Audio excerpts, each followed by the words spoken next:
Taryn and Yes. Sorrengail, they're meant to be there. They're just so used to just clapping back at each other, and they probably like talk shit about Violet all the time. Probably. I bet you, yeah. Yeah. I bet you Sorrengail's like, but dude, I'm not a fan. I'm not a fan. She kind of bothers me. And Taryn's like, just give her time. Give her time. Yes, you're right. Yes, my sweet honey bun, you're right. But She does not say honey bun.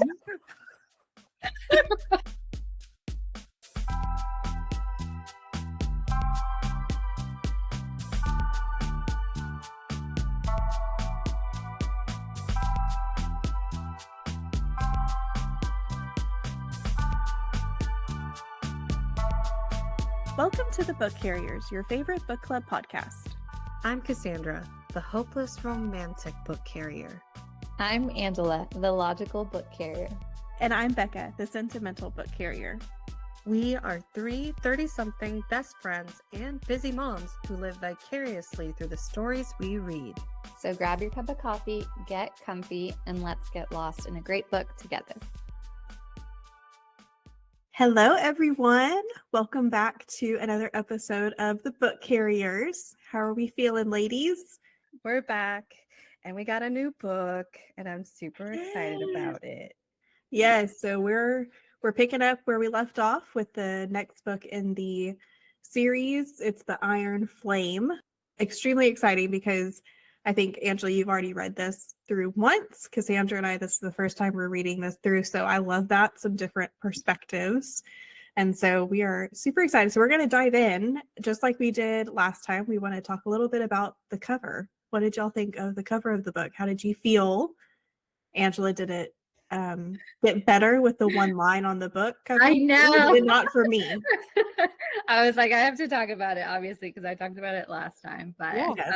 Talk about I mean, it has a lot of similarities from the first book. Still a lot of detail, but of course, Iron Flame. So you got the flames going on underneath, which I don't know. I'm digging this cover way more than the last cover. Even the words "burn it down." I'm like, okay, let's do it. Like that. I mean, business. You hate it. I hate it. Oh no! I love it. I love it. I love it. Y'all hate it? No. Sandra, you love it. I love it. I'm gonna add on to that, Angela, because I am also a fan of it. Just like the first one, I was like, okay, so just coming off of that book and the ending and Brennan, the reveal of her brother coming back, and so much has happened between her and Xaden, and their relationship is not in the best situation, and she's very upset. She's got all this anger, this built-up anger, and I just was so excited when I saw that. I'm like, yes. She is going to burn it down. I think that is totally, I don't know, it got me excited to read again. So that's how I feel, Becca. I hate it. Why? I hate it. I mean, it's like fly or die. Burn it down. It's like, can we I don't know. I just don't feel like the books are so, in my opinion, and I know that there's controversy on Book Talk on everything of like, is this a well-written masterpiece? Is it just more entertaining? I think it's written so well. I love Rebecca Yarros' writing style. I think that she is phenomenal at what she does. I think she's a great storyteller. She does things that are gripping. Feel like I think, Angela, you mentioned on the last one, it's like that feels kind of a little elementary, right? I felt the exact same. I'm like, burn, and it's like the period in between two. Like, I feel like if it had just said burn it down with a period, that honestly would have even been a little bit more impactful.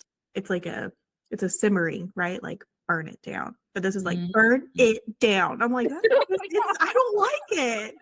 Well, that is so funny. Yeah, you read it as Daddy, burn it down now. Burn it down. Burn it down. I read it as like man, she's got that inner turmoil, and it is about to. She's going to explode because literally. Yeah. So burn from the inside out.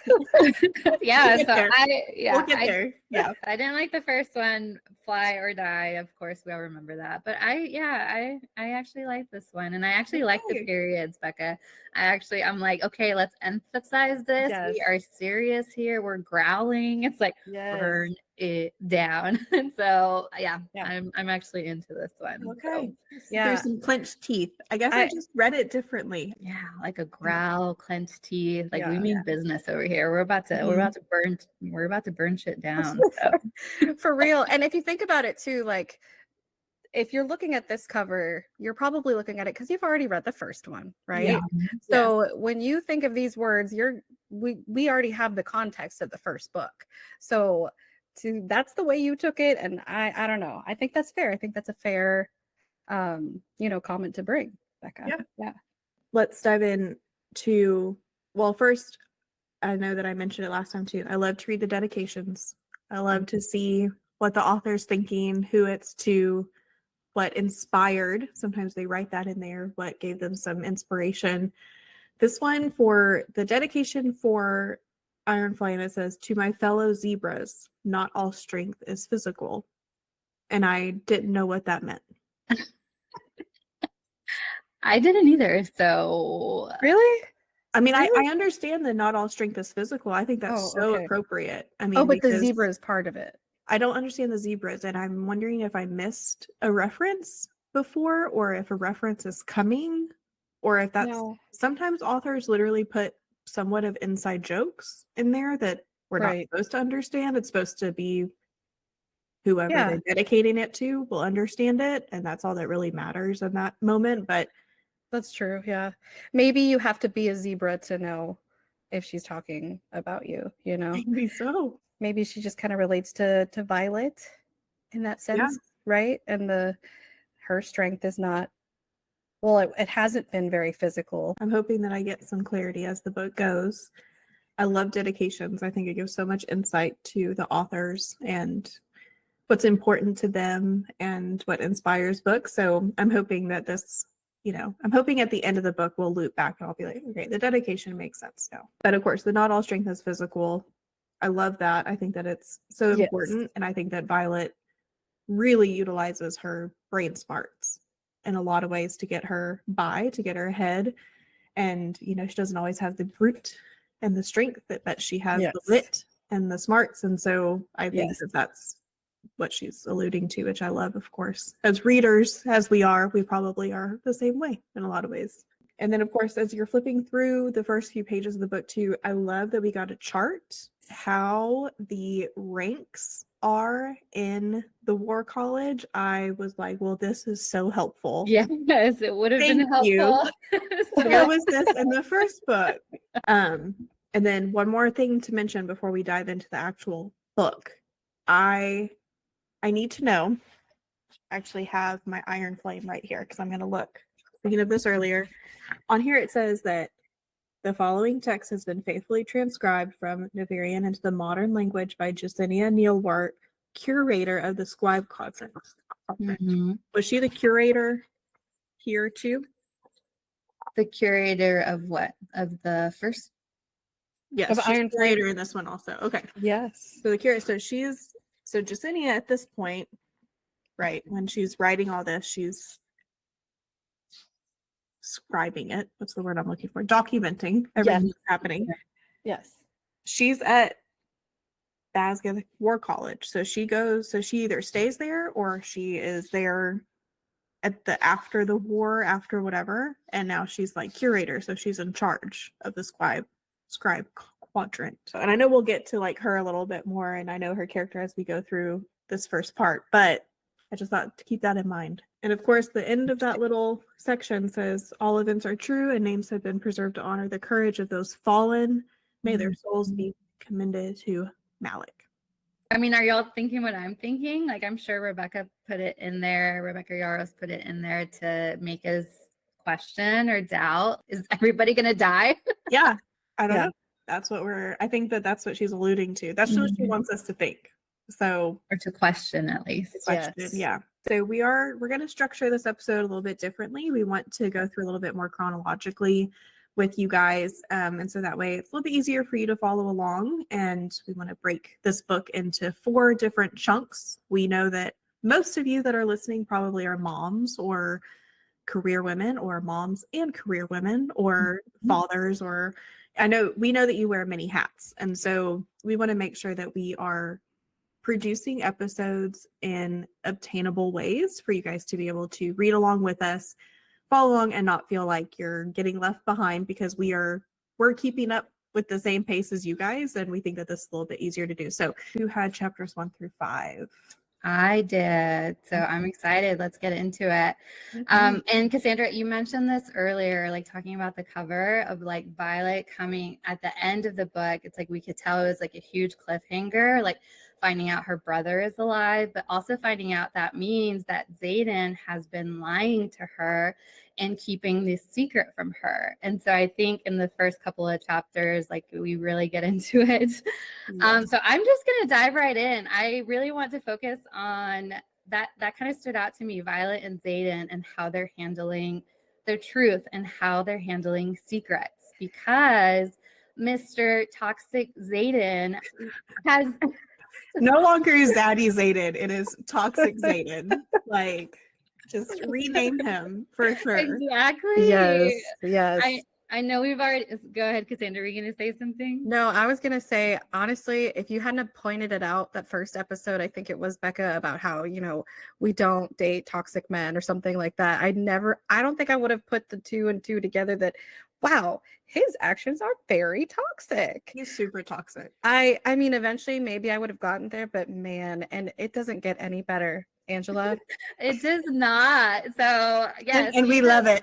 And we love it. We're here for it. Yes, but Violet, she has her little toxic moments too. She's into it. So she's egging it on. She loves it. She's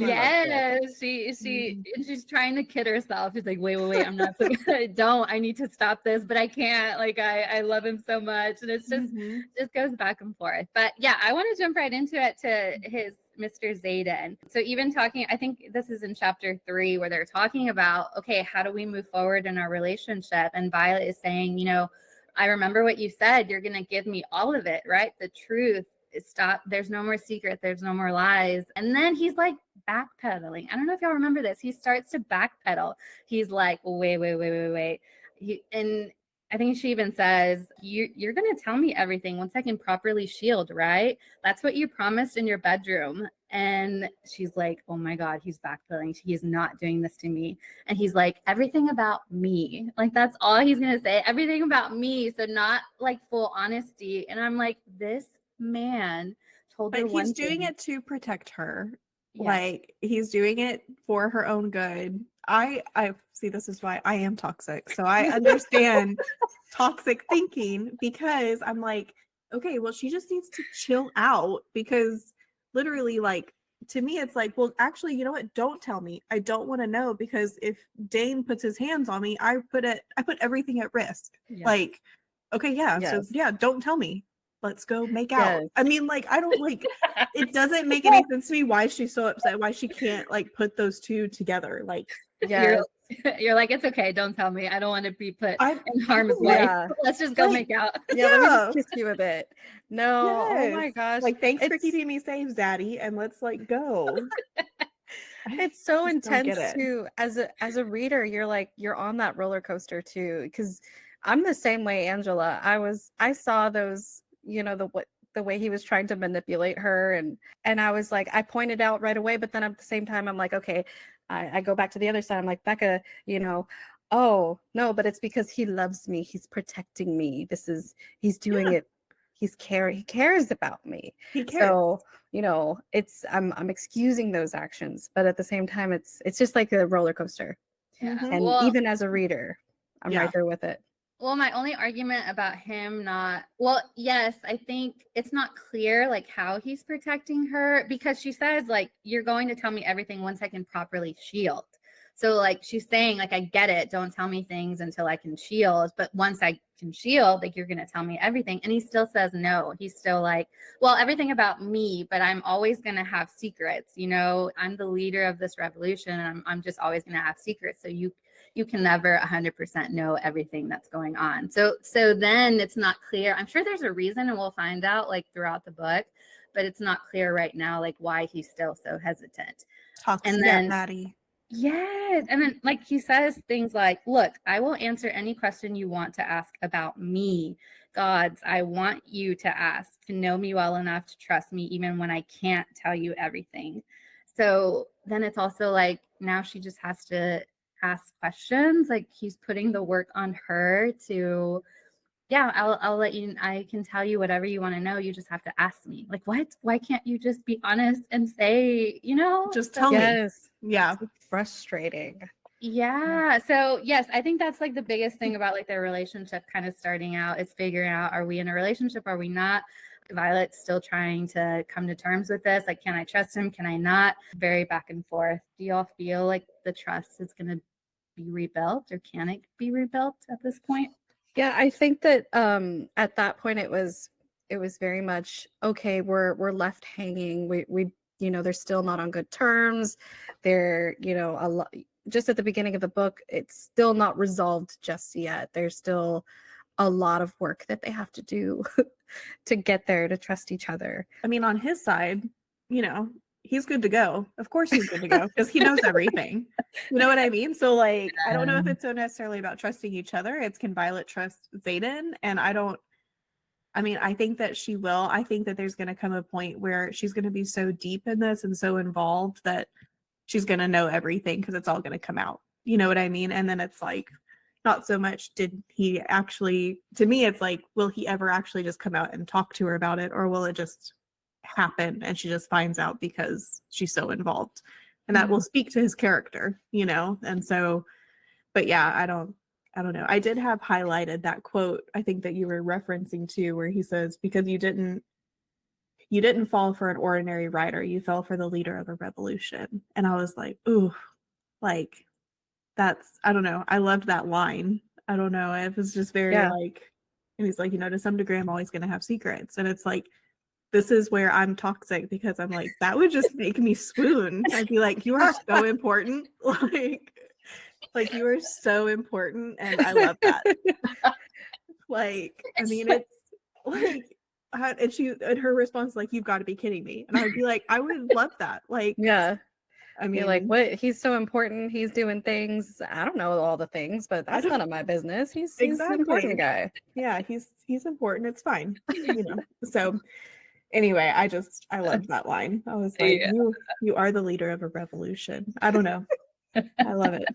That's funny. But yeah, and so, but Violet is very much like, no, like she wants to be up there and then to know about everything. I think also coming from, like, she's dealt with so much betrayal. I think there was like a quote where she goes through like all the betrayals that she's been through. Like her brother, like, he was dead for 6 years, but just kidding, he wasn't. Like, that is huge. Can we talk about too, how long have her brother and Xaden been conspiring? How long?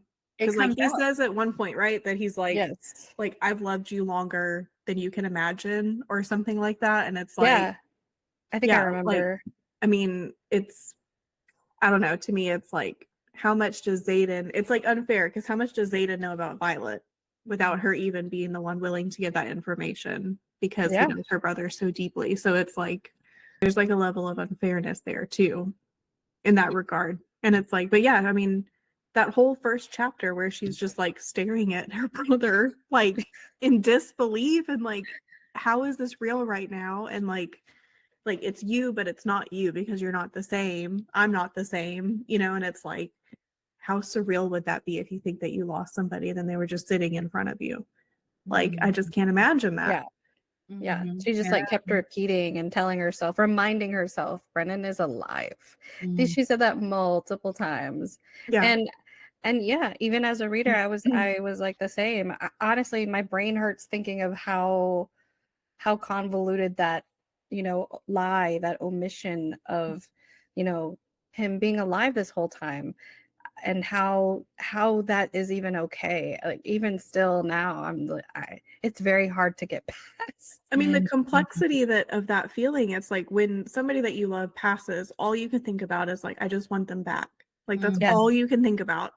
But then, like, for them to come back and realize that I went through all of that pain, I went through all that suffering, my family went through all that suffering, and you were here the whole time, like, that complexity of like being overjoyed that they're actually there and you're getting your wish, and then the betrayal of it all. I don't know. I don't know if I'd be able to see past the betrayal for a while. Yeah. And Violet even mentions that. She's like, you didn't see what my mom went through, like when you passed. Like she was devastated. I remember her Mhm. saying that. And then also, like, we know from the first book, it's like his dad or their dad, like really struggled after his death and eventually led to his death, his own death. So Mhm. I think, Becca, I remember you saying this in the last episode of like you would be so pissed at Brennan. It's like Yes. you've caused this. So it's like Yeah. there's so many like conflictual feelings too. Yeah, and I can't wait. Like, I really thought like I was like so naive. Like, probably people that listen to the last episode and have already read like Iron, they were probably like, she has like no idea where the second book is gonna go, because I really thought like, okay, she's at this like this city, right? And like where the revolution is taking place, and like that's where she's gonna be. Like that's gonna be the setting of the next book. I had no idea she's gonna be there for like a chapter, and then we're gonna be back at the war college. Like I Yeah. really did not think they were gonna go back. I thought, okay, this is gonna be the start of the revolution, you know, she's gonna be on this side, she's gonna learn all these things. And so now I'm like looking forward to the rest of the book of like her eventually, I hope, getting back there, seeing more of his story, getting more of his explanation, what has been going on while he's supposedly been dead. But I really thought we were going to get those answers like now. And I'm like, what the hell are we doing back at the war Yes. college? That Like, is okay, because same. I'm like, why is there so much like we're getting so many little details and then just not everything all at once, and it's very frustrating. I feel like Violet. I'm like, why with the withholding of the information? Can't we just all work together towards one common goal? Because it feels yeah, like it would be better, but I guess like I let's guess have a not. meeting, let's They have have a to Zoom, and like yes. let's just get everything out on the table. Yeah, exactly. Yeah, because we do find out. It's in one of my chapters, the first couple ones. So we do find out that Xaden has known about Brennan since his death. So he knew 6 years ago that he was alive. And I mean, granted, he didn't know Violet back then. He only met her in the last year. But still, so it's like I think Becca, you talked about this. So Xaden knows so much probably about Violet, and it's just so much. Like, how do you come to terms with that? You just can't. Mm-mm. And that's what I feel like she's focusing a lot on, like the revolution. She wants to help. She wants to know what's going on. She wants to whatever. I would be pissed that you knew about my brother. Yeah. That would be the soul of my hurt and betrayal. And I feel Yes. like she's more like betrayed that he kept these secrets from her while they were like starting to become an item, and you know, all this whatever. And like I know that that's an element of it, but that would be the whole thing to me. I'd be like, Yeah. through the revolution, you knew, you've heard me suffer, you've heard me vent to you, you've heard all these things, and you knew, and you did not. Like that would be the whole thing. I wouldn't even be thinking about anything else. I don't know. That kind of throws me too, that I'm like, why do you care so much about this? Like, you knew about your Yes. brother being alive? Like, that's crazy. Yeah. Yeah. That is the biggest betrayal, and I still think we need some answers in that regard for sure. And I feel like Violet should be more frustrated about it. I feel like I'm more frustrated about it for her. Yeah, but no, but Cassandra, to your point of like, I feel like you said that you feel like Violet of like these like little tidbits of information, but you don't have everything and you want to know. And maybe that's just really good writing. We should Yeah. feel like Violet. You Yeah. know, we should be Yeah. frustrated for her. So that's good. I mean, that's Yes. exactly how we're supposed to feel. Slowly the layers are being peeled back and we're getting the right amount of information. Exactly. Mhm. Yeah, but yeah, definitely Violet and Xaden. They do go back and forth, and she sticks to her guns in terms of like, no, like I need honesty, I need full disclosure, like none of this little bits and pieces or ask me questions, and like no, I want all of it. And so that's why she's denying herself like this connection with him too, and like but she feels it so strongly, like the passion and the connection and the love, even though he still hasn't said it. I don't know if y'all have noticed, there's still no LOVE from Oh my him. gosh. So I can't wait to get to my chapter because he has a line. Yes. And I died. I died. Go ahead. I can't wait. So Go ahead. before we Get move into it.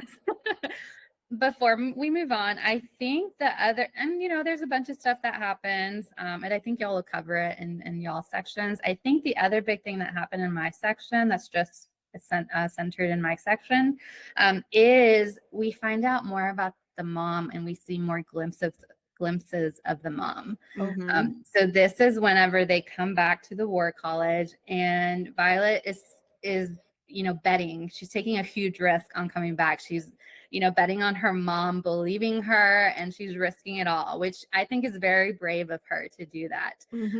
But we see so much from mom, and this is chapter 4. We not anything per se that the mom said or did, but it's like Violet's interpretation of mom and like noticing like her facial expressions and things like that. So she'll say things like, I can see an expression of, do I dare call it pride in my mom's face? I see like worry and horror in her eyes. Like whenever I tell her I was stabbed, or my mom's eyes flare, like when she says that I was stabbed. So it's like all these bits and pieces that kind of mean, well, actually, I want to know what y'all, actually, let me just ask y'all, what are y'all's thoughts? Like, what do all these little things mean that all They're her trying to little throw us facial off. She's They're terrible. You They're think just trying to so? throw us off. Yes. Man, it will be the biggest spoof ever if that's true, Becca, because Angela, you're sitting there describing it and I'm like, yes, wonderful woman. She's come a long way since the first book. I wanted to kill her. This is why you're the romantic book carrier. And this is why the first thing that we thought for my type of book carrier was, what was it? The honest, the rude, the direct, more, the direct, because that is, no, in the whole first part, like she could have died so many times and her mom didn't even give us a glimpse of emotion. She didn't even she didn't care that she bonded to 2 dragons. She didn't care. There was no sense of pride from that. But now all of a sudden we're getting like these glimpses of humanity from this woman. Like, no. But the biggest difference is that the mom actually thought that she died. So she genuinely thought that Violet had died. And so I think, right, because didn't they read the names? Yes, they read the names. They assumed that they were dead. So I think that's like the biggest difference of like why we're seeing mom's humanity now. Because we also learned that she was devastated when Brennan died. Like Violet also said that in I think the first chapter. Yeah. So I don't know. I think this is genuine humanity from the mom. I also think it is too. I think it is too. I think it's hard to trust her because of the way that she was in the beginning, for sure. Well, I think that they're like, all this stuff with like Ados, like, now being the villain, right? Like, and there were mentions like, okay, clearly my mom didn't know about this, and this is all Ados, whatever. And it's like they're giving us a different villain, right? But I don't know. I just think that it's, I don't know. I will never, and she even mentions it in here. She does. I was like, that answers the question. Wait. What are you talking about? What I'm talking about? Yes, where she's like, your mom, like, talking about the storms and her walking across the parapet, and they were saying, and how you like, I can't believe your mom didn't stop or whatever. And Violet was like, no, like she wouldn't do that. Like she wouldn't cause a storm, but she sure as hell wouldn't stop it for my whatever. Yeah, but I think that answers the question of if it was. But if she lives, if she cares, if she lives or dies, yeah, it answers that question. She does not care. No. She would have stopped the storm from happening, but she shows humanity when she thinks her daughter may have died. She practically sent her to her, like literally put her on a plank to die and didn't care. No, it answers the question of the mom wasn't. No, I don't know how anybody can argue this. I don't get it. Like, you cannot have this sliver of humanity all of a sudden now when she controls storms and she let her walk across the parapet in a storm on her first day. But no. This fits with mom's character because mom does not coddle Violet. Mom does not make it easy for Violet. I think that was her dad's role. Her dad was the more nurturing, the more caretaker. She was way closer to her dad, but mom's not going to do that. She's like, you gotta toughen up. You gotta pull yourself up from your bootstraps. You gotta deal with it. And and you just got to do it. But it answers the question of like, was mom responsible for the storm? And she wasn't. Like she did. I think I remember you saying that, Becca. Like you can't convince. Supposedly. We still don't know that for a fact. There's still more book. There's That's still true. more book. And there is like, no, there is, you cannot convince me that she did not have anything to do with that. She literally, that is her power. She could have like cleared it. Nobody would have even known that a storm was coming. But that would be coddling. That would be coddling Violet. Like she's Coddling her walking across a parapet to her death. Yes, That if there was ever a time to show some form of coddling, that was the moment. Like not whenever she sees her and like suddenly has this sense of pride and suddenly has this whatever. Blah, blah, blah, blah. Like who cares? Like you didn't show me any mercy then. I don't care about a flicker of pride in your eyes, like from across the room now. Like, I would never forgive my mother if she could have helped me get across, but did not help me and just let a storm almost kill me. Like, you cannot convince me. Like, I wouldn't give two craps what you did or what you thought about or what you cared about. Yeah. Mm-mm. But yeah, I'm not saying the mom has showed humanity in terms of like softness, because the mom is not soft at all. Like she is very like cutthroat and like ruthless. And that's why she's, you know, what is she, the general? Is that her title? That's why she's the general of this, you know, whatever, this outpost. And so I'm not saying like the humanity in terms of like softness and like coddling Violet. It's just showing a little bit of mom. Because even there's on page 61 when Xaden is telling the story and he's like, yeah, and we almost lost Sorrengail, like Violet. And it says the general, her mom, pivots and for a second looks down at me like she's not just my commanding officer, but with worry and a touch of horror in her eyes. She looks at me like she's just mom. And so it's like you see, whoa, like she has her armor down just a little bit. And where was that when she crossed the parapet in a storm? True. Yes. Okay. Yes. I do want to add because like I'm hearing both sides. And here's like my 2 cents. You're like the mediator, Cassandra. Come on. No, because I love it because I hear you both and I agree with you both. Oh my goodness. It's just such good takes on this because same. No, but I think it goes back to, you know, their oath, their honor. If you remember, you know, like their whole business or whatever, their code is, you know, let them handle it themselves. You let the weak, you know, the strong weed out the weak kind of thing. And I think that's where her mom is coming from. I have a little bit more of an understanding, a little bit more of a perspective, just from remembering that okay, that's the codex, that's what they go by. They like to let you figure it out. And I think you're right. I think that's what mom was. Mom was the, I'm not going to coddle you. You're going to figure it out. You're going to struggle and be uncomfortable, but you're going to die, but it's fine. But I have faith. I believe that you'll come out of this stronger. I didn't see that at the beginning, but I did. Yeah. I if it's an act, I definitely fell for it. And I was like Violet. I was like, whoa. I was very impressed by it, and I bought it. Surprise. I think her mom is. Yeah, I think her mom is. She genuinely cares, and that's a lot. That's hard for me to say because it's like I don't really trust her, but I do think she does care. Yeah. Well, I think either, I don't know, either we're being set up to understand why the mom was in the dark about some things and like why Ados has been the evil mastermind behind whatever. Even if I'm wrong and it comes out that she had, you know, all the faith in Violet and I'm just going to push you to become the best version of yourself type of mothering, whatever. You can't convince me that she is a good person after she literally has the power to help her daughter and didn't use it and would rather have pride of, well, I was trying to push her to become the best version of herself, but she died. Like that doesn't, it doesn't equate to me. Like, no, like there's nothing like, I don't know. Yeah. I get it, but I don't get it. Yeah. But I think there's definitely we're this isn't the last we're gonna see of the mom. I think there's definitely no. still a lot of questions and uncertainty. But it was definitely a different side of mom that we have not seen at all. Like these little tidbits and like her facial expressions and things. So who knows? Who knows? I think it can go either way at this point, and I guess we'll find out as we learn more about mom. Yeah. I hate her. I know. And She's not my favorite. She's not my favorite, but She was like lowest on the totem pole for me.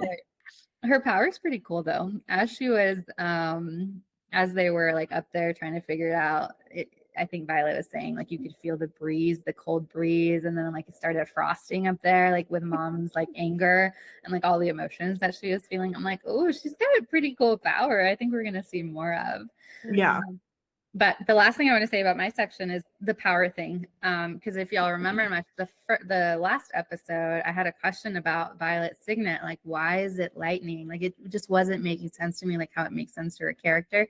And Becca, you brought up like the mom, you know, they have such a similar power. The mom can control storms. And so there's a part where the mom is asking Violet, so you survived a knife wound after being thrown into combat as a first year? Violet says, I did. And she says, she nods, a satisfied half smile curving her mouth for all of a heartbeat. Maybe you're more like me than I gave you credit for. And then Violet later says in her inner monologue, it's like, more like her, that's the last thing I want to be. So I think there's like all these little, like these little things of like them being so alike and like Violet truly being like her mom. And so I think we're gonna see more of her. I'm curious to see how that plays out. Yeah, I thought the same thing whenever I read that. I was like, well, there you go. Like, you know, they're leading us to see similarities between them to why they're linked, why their powers are so similar. There's going to be something there. And I think also like as at least the part so far that we've read, and I know we'll get there, but like the first years coming in, seeing them die, see whatever. And she kind of, this is like a Vampire Diaries reference, but she kind of starts to like flip her switch. She starts to kind of turn her humanity off a little bit. And I think that makes her more similar to her mom than she thinks. And I think that, you know, in a way, she's just doing what she has to do to survive. And her mom is probably that way because she has to be that way in her role or whatever. I think it's different whenever it's your own children. But but that's what I think. Like, I think she ends up becoming, she's going to be able to understand her mom a lot more because she's going to go through all of this. And I'm already starting to see how she's starting to align them a little bit more in the way that they think and do things. So yeah, it'll be interesting. I think I know we're not going to talk about predictions, but it just came to mind. I think in the future, like how badass is it going to be if they ever go into fight together and like mom's power and like Violet's lightning, like they're, I don't know. That's pretty epic. Yes. I was literally thinking the same thing, like a fight scene with her lightning and mom's storms and Zayden's shadows. Yes. Can you imagine? Yeah. Can you imagine? Like epic. Yeah. Or them going against each other. That's what, there's that. Because then, what if I was like, what if we get a little bit of both? You know, they start fighting each other and then they have to join forces. That would be nice. That's probably exactly I'd like to see that. Because I feel like there's, now that I'm thinking about it, I'm like, I feel like she's starting to like, she wants us to lessen our hatred of the mom. She's trying to give her some humanity so that way we don't completely hate her whatever. But too bad. I hate her. Still hate her. I hate her less than I hate Dane at this point. Oh yeah. Yeah, so, Dane's just like a fuck boy, but Dane doesn't like. I mean, to me, I feel like he's nothing. It's just Dane. You know, he is my husband though. So. Oh, okay. You know. Okay, the last thing I'll say about my section, the whole like Dane being ridiculed or like embarrassed by Zayden just to put him in his place so he doesn't try to like steal any of Violet's memories. I'm like, I don't know, y'all are ganging up on Dane. I kind of had a little bit of sympathy for Dane. We're supposed to. We are supposed to. I think that they make Dane. First of all, I don't think that Dane is as guilty of certain things as what Violet thinks he is. And I think that they're giving us enough redeeming qualities of Dane. Like, yes, he is annoying. Like, he's a rule follower, he's a brown noser, like he really is the worst in terms of like just a personality.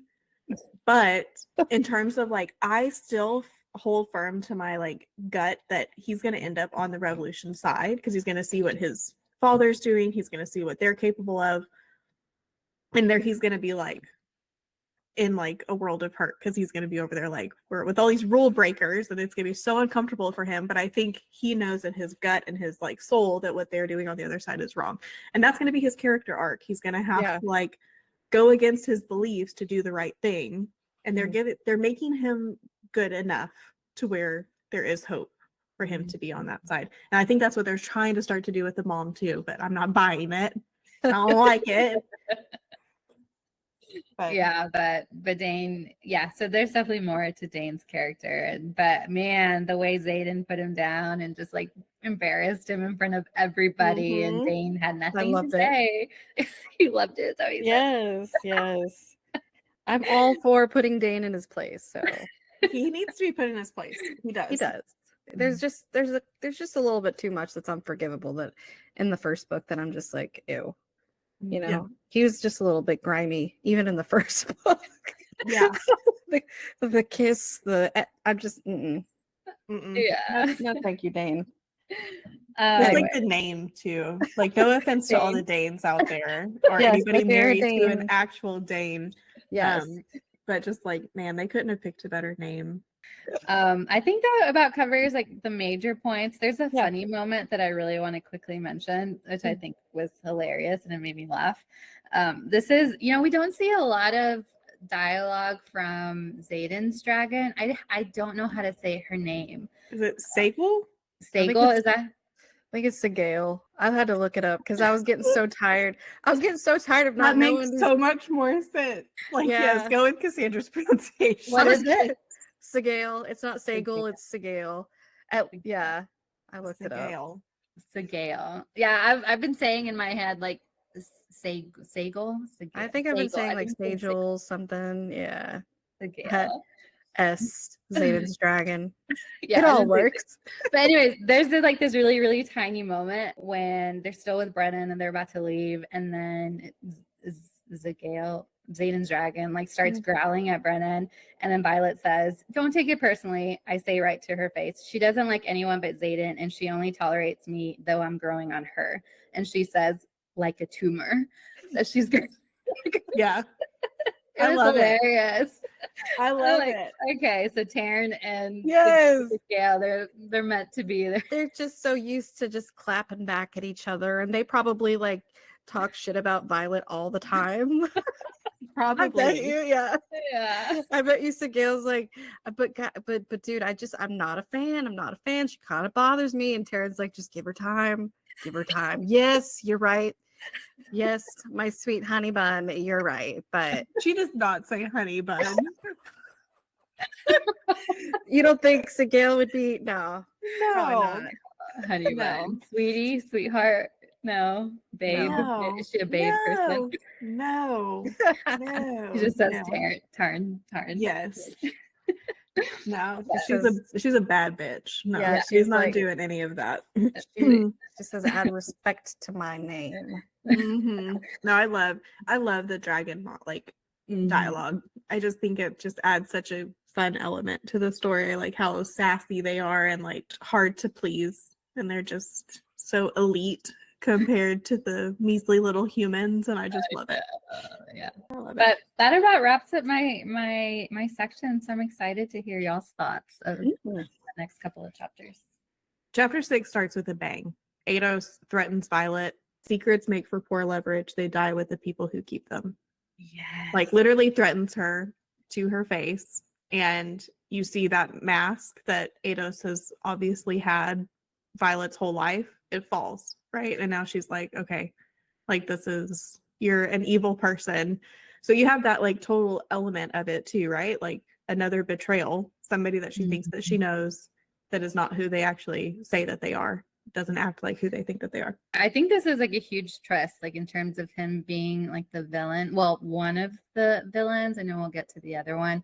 But I was just like, how? Like, this is Dane's father, right? Am I getting? This is Dane's father. Like, so he's known Violet for since she was a baby, Yes. right? Since they She's were basically kids. like a second child, which is weird because of the whole but no, you're right.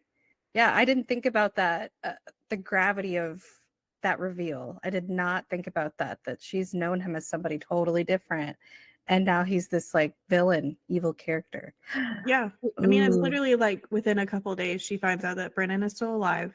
Oh, Ados is evil. I mean, she's going through so much mistrust of people in her circle and who she knows. So it makes sense that she's like, please, just like everybody just tell me that. Like, she is just grasping on to just hope that somebody will let her in, because the people that she thought were her in people are not. They're conspiring. They know things about the public, about their enemies, and they're keeping it a secret for a reason. They want to, preserve, and she's just feeling betrayed by everybody. And so I felt like that was really, when that mask fell, I just felt for her so much. Like, man, just add it to one more knife to the heart, Seriously, and one more enemy, one more person that she has to watch her back for. And like that threat, the one that you just read, Becca, like that's serious. Like, yeah. Like, what? Yeah, in the next chapter, she says, like at the start of your chapter there, she says, I'm pretty sure Colonel Ados just insinuated he'd kill us. And that, you mean my family friend just said that he's going to murder me? And yeah. Whoa. I mean, that would be like one of your parents telling us that's that. So, yeah, that. You know what I mean? Like, I mean, we all grew up together our whole lives. And yeah. Disclaimer for those who don't know, we've been best friends for however many years. But yeah, I mean, it would literally be like one of like your parents telling us, like, by the way, I'm going to kill you. I'm going to kill you. What in the world? But I think one of my favorite parts of this chapter was we start to see even more like Andarna and her little teenage attitude, which I think is so cute. I think she's like all wanting to be a part of the drama. They keep telling her to go to sleep, and she just keeps like peeking up and like wanting to be involved and get the know and all that stuff. And so her little teenage drama, just a little side note, is just one of my favorite parts of this section of the book. I think it's so cute.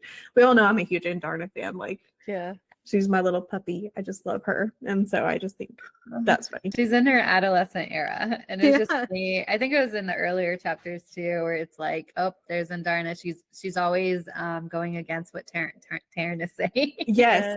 Yeah. She's literally, in her little adolescent era. I just love it. I love it so much. So we start to see a little bit more of that in this chapter too. And then I think, Angela, you referenced it, that we still haven't heard Xaden say I love you, right? He has not said it. He has not whatever. But at this point in the book, he literally says, like, we're not happening, remember, blah, blah, blah, whatever. And then she says, because you're impossible to replace, it does not come out as a compliment. At least that's what I tell myself. And he says, because you still love me. The certainty in his eyes pricks every inch of my temper. Like you won't even say it to me, but like now you're saying, when I'm mad at you and we are like in every sense of the word, like not together right now, but you haven't even said it to me, but then you still say it for me to you. Yeah. Like, I was like, talk about a toxic, like, gaslighter. Like, for real. No, that pissed me off. I was like, and he still hasn't said it. Yeah. He still hasn't said it. But oh, no. Mm-hmm. He's gonna use her words against her. Yeah. And like, because you still love me. Like, F off. Like, you haven't even said that to me yet. Like, how dare you say it for me to you? Like, so anyway, I know we mentioned that like several times that he hasn't said it yet. And then whenever I saw that, I was like, you gotta be kidding me. Anyway. Rubbing salt in the wound kind of thing. Yes. The arrogance. The arrogance. Yes. I'm telling you, toxic Xaden. But we love him. But we love it. I mean, I would like the way I'm saying that, but like if somebody did say that to me, I'd be like, damn it, I do love you. The next thing that they do is that they start to go into their RSC, which is a new class that they're taking. they all go in there, and it's so funny. I think their little dialogue is like, why haven't we been in here before? Why haven't we been in here before? And like Rhiannon is like, because we weren't second years before. Like, we're all stupid. Like, we didn't have to take this class before.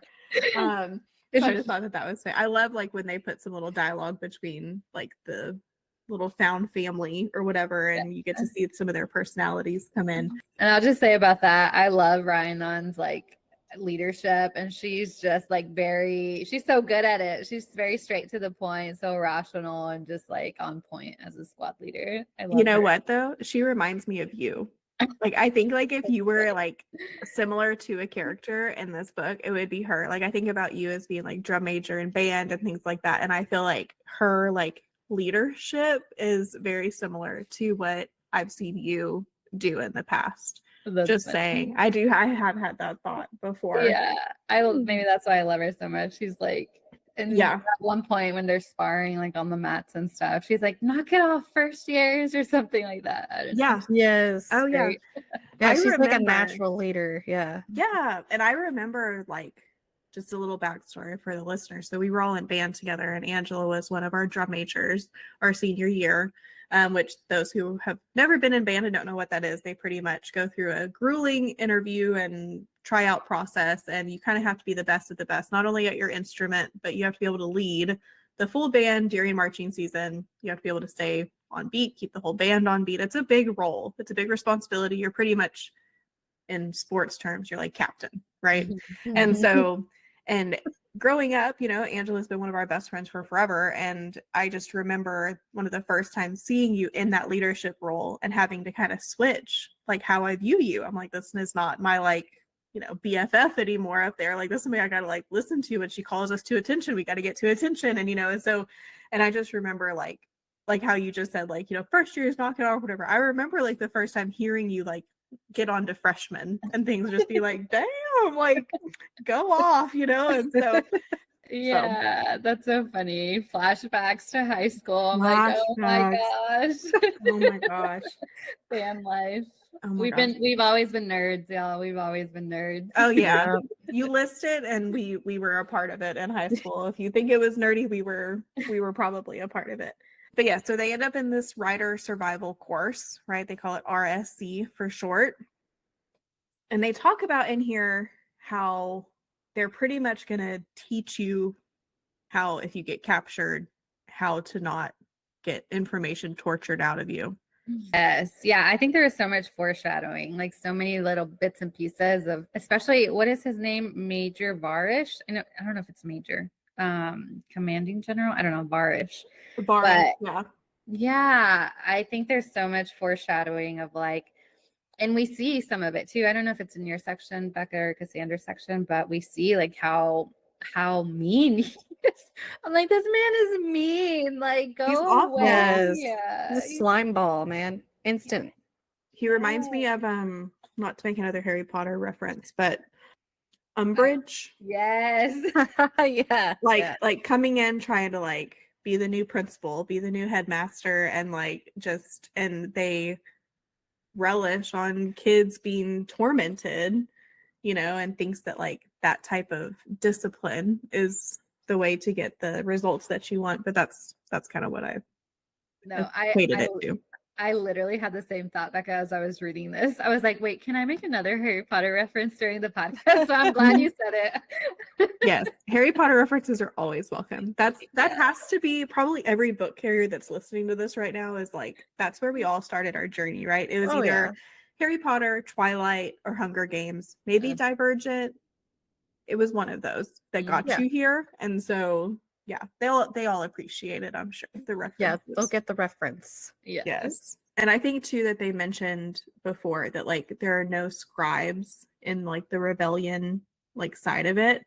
And I think that they've said that before. They've said it again. Justinia kind of starting to get her hands a little dirty and things. And then also her being mentioned that she's the one that records all this. Like, she has to join the rebellion. She's going to be like the scribe for this movement, is what I think is going to happen. So I like her. I do too. You know, she's a little undercover, little badass, like a little spy. Yes, Sneaky. little spy, and just very much like sneaky. I'm like, and I think for a scribe to be the way she is, I think that takes so much courage and so much bravery, like for her to, not record something, and that's like scribe like commandment pretty much, like Yeah. you must record Yeah. everything. But Yeah. for her to be so sneaky and willing to like help Violet, first of all, just like true friendship right there, like willing to risk her neck.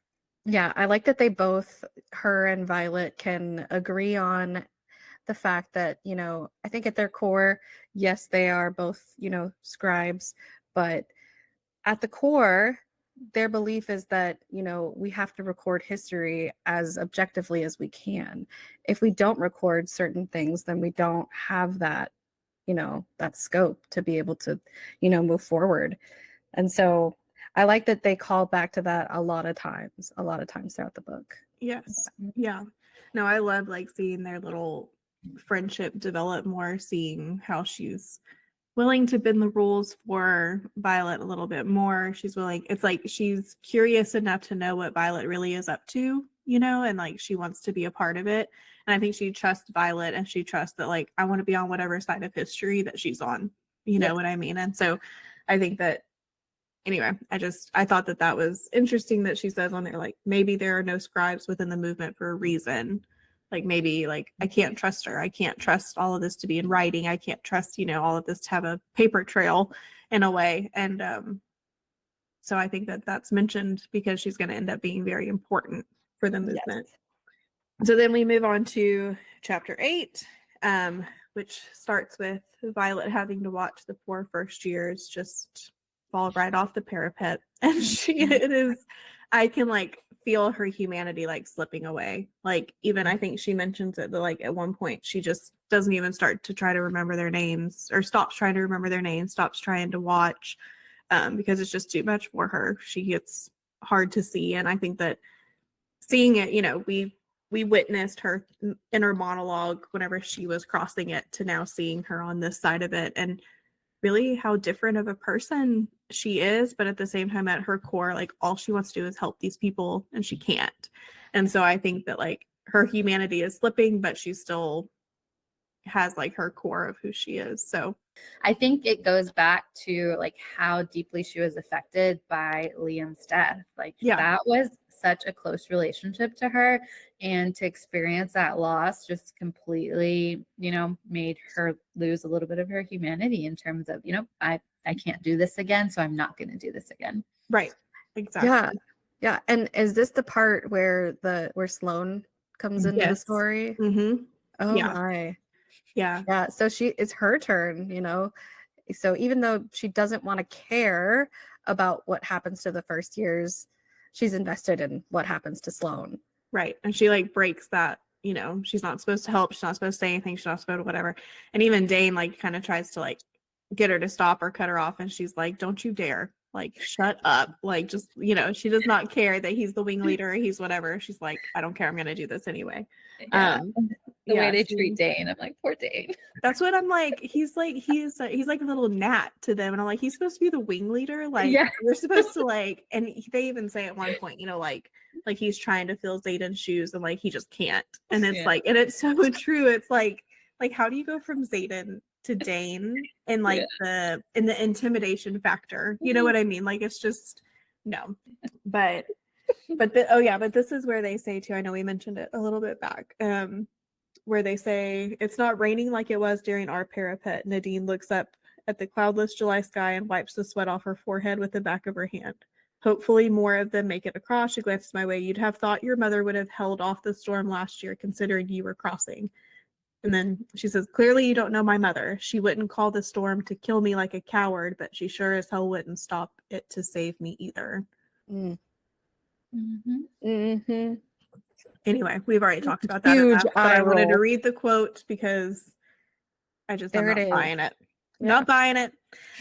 Okay, so we're introduced to a few new characters in this section. Also, we're introduced to Sloane. As we mentioned, Sloane absolutely hates Violet. She thinks that Violet is the reason why her brother is dead, and is just like, she wants nothing to do with her, or she wants to kill her. One of the two.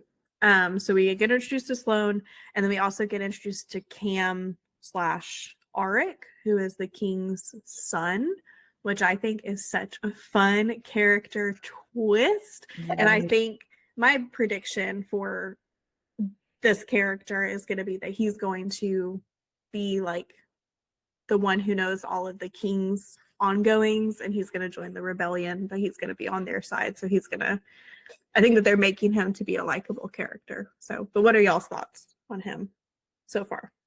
Did they really talk very much about him at all throughout the book, or no? Not Or yet. they just like slightly introduced him? Yeah, they just We introduced just had a him. slight, Yeah. Yeah, I think they just bits and pieces. Like basically he's such a good fighter because obviously he has like the best tutors in the world. So like little bits and pieces like that. So he's definitely talented and has a lot of skill as a cadet. So I'm excited to see more of his character and more of his storyline. I think there's definitely going to be a lot to him. Oh yeah, I think so too. I guess I'll say like a little side note, like the whole time I'm reading this, you know, we don't get to see a lot of Xaden because obviously like he's out on the outpost and it's really plot heavy and like really story heavy and like fantasy heavy, which is great. And I feel like we're world building all over again, which is great.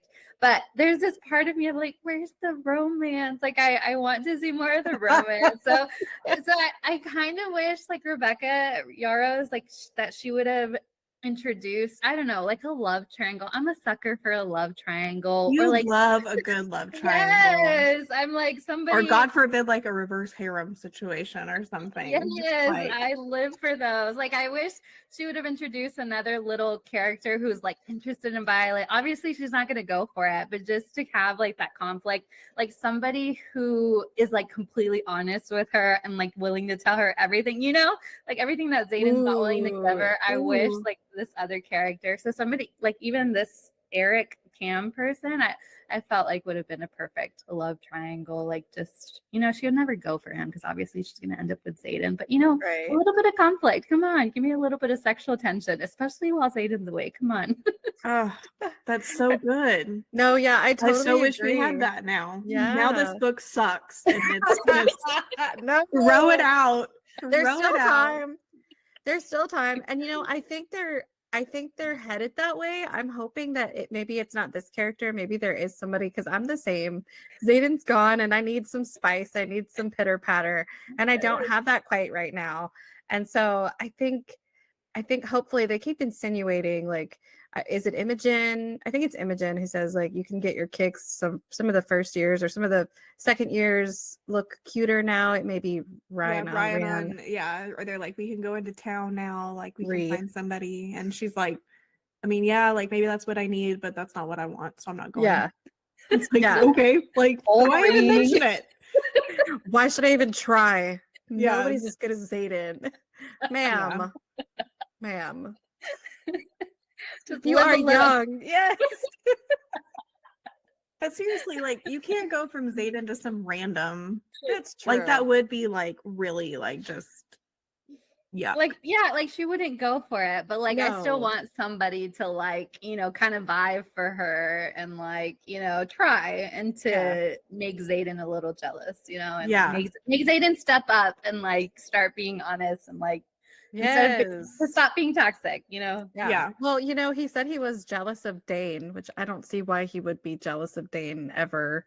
I mean, I know they talked a lot and they hung out a lot and stuff, but you know, he was very jealous of Dane. So there is possibility there for, you know, that's what I was chapters. Gonna say. I feel like Dane is supposed to fill that a little bit. Like at least he was in the first book, you know, like he was supposed to be the initial love interest, and I don't know, maybe she felt like writing another love interest would be too much, you know, after she's already had Dane and then Xaden. But I feel like that would have been so good to give her somebody who's giving her what she needs from Xaden. But you know, I feel the same usually. Like usually when I'm reading fantasy and we lack romance for too long, I'm a little like, okay, like this is like, give me something. I really didn't feel that yet. I really was like okay with her kind of being on her own and I think that we got a little bit more of like the found family, like dialogue and character growth within that, because she wasn't tied up with Xaden, like that wasn't a main storyline. And so I feel like, and I think we're going to need some depth to those characters for when or if they join like the rebellion or the revolution side. And so I think that like if Xaden was still there, we wouldn't have this time for this depth and this growth that she has with these relationships with these other characters. So I think that, but I love the idea of that. I wish that, this Eric guy would have been perfect. I'm seeing now. I think I called him Arik.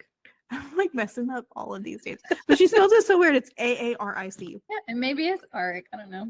It's Eric. Clearly, Eric? it's Eric. Okay. Clearly. Arik. It's hard I to say. apologize to our listeners for me botching all of these names. It's okay. I botched all of them too. So, like I said, isn't that like a TikTok where they're like, every time I read a fantasy book, it's like, and I traveled through the land of and into the, whatever. And it's like, yeah, I don't read their names like ever. Yeah. Okay, so then we start to see all of the new faces get assigned to their different sections and wings and all of that. And I think that it's important to see here that Dane reassigned Sloane, right? She was supposed to be assigned someplace else, and he goes up and whispers, and then he gets switched to Violet's because he knows that that's important to her. So you can see just these little like drippings of him, like he's like, I really am like, why do you hate me so much? Like I'm I'm genuinely still your friend. I'm trying to help you, and it's like, I just feel like if he was seriously in the know of what all was going on with his dad, giving him all of the information, giving him all of her memories, all of that stuff, then he wouldn't be doing all these little things still. Like he wouldn't care to do that. So yeah, I completely agree. Yes, this is Dane like getting like sympathy points. It's like, oh, that is so sweet. Like he noticed how much Violet was like distraught because Sloane wasn't assigned. She's like, oh crap. And he notices, he sees it. And so he's like, all right, I'm gonna do something about this. And he does, and he gets it done. Kudos. Kudos. They're keeping him just redeemable enough. You know what I mean? And so I just like, and of course Sloane was like, anywhere but here, blah, blah, blah. And I love how like Imogen and Regula put her in her place. They're like, shut up, get in line. Like, I don't care what you want or what you're doing, like get in line. Like she just seems like a spoiled little brat, and which is so opposite of what we saw from Liam. So I liked how she like immediately recognized Imogen and was like, oh shit, like I know you, I know, like, and she kind of like pales and gets in formation. And so I loved that part of it. And then of course we're introduced to Varish's dragons when all the dragons come in. And we get to see this like new dynamic between Taryn and this dragon. And apparently there's some beef. There's some history, right? Because he starts to warn Violet, like, keep an eye on him, like, watch him, like, be safe. Like, why is he there? Why is he whatever? And then when he scorches those people, like, people like bonded, like, not even people who are running, and like scorches Violet's back and stuff, like, that was like, dang, like that was a lot. And I was like, what is the history between Taryn and this dragon? What's his name? Solus. Yes. Solace, whatever. But I was like, this dragon is unhinged. Unhinged. Like it reminds me of Jack. It's another Jack character who just does everything and without thinking and just goes on a killing spree. Just evil to be evil. Yeah. Like there's some history there. And I feel like, the dragon and the rider have similarities. They bond for a certain reason. And like clearly, like Varish is like an evil, awful person too. So it's like, I don't know. I'm interested to see what all that dragon's gonna do. And when he's going to show up and what evilness he'll play on the dragon side of things. And that's a wrap for today's episode of The Book Carriers. We hope you enjoyed diving into this week's read with us as much as we did. Thank you so much for joining us on this literary adventure. Your support means the world to us. If you loved today's episode, don't forget to follow us on social media for updates, behind-the-scene fun, and more bookish content. And if you're feeling generous, please rate our podcast 5 stars. Your reviews help other book carriers find us and join our growing community. Remember, we'll be back with a new episode every week, catching up on our latest read. Until next time, keep reading and living those amazing stories. Bye for now. Happy reading. I've been called to the pages, and it doesn't take